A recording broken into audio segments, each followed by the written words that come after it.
Serum, sunscreen, moisturiser, cleanser বা toner regular skin care প্রোডাক্টসে যা আমরা সবাই কম বেশি ব্যবহার করে থাকি, কিন্তু আমাদের অনেকেরই অজানা কি পরিমাণে এগুলো ইউজ করতে হবে।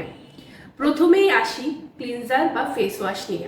প্রতিবার ফেস ক্লিন করার সময় 1 থেকে 2 পাফি এনাফ, যা মুখে লাগিয়ে পানি দিয়ে ফোম তৈরি করে মুখটা পরিষ্কার করে নেবেন। টোনার, মিস্ট বা সিরাম কখনোই 3 থেকে 4 ড্রপের বেশি ব্যবহার করা উচিত না। এই 3-4 ড্রপই আলতো হাতে পুরো মুখে আপনি লাগিয়ে নেবেন।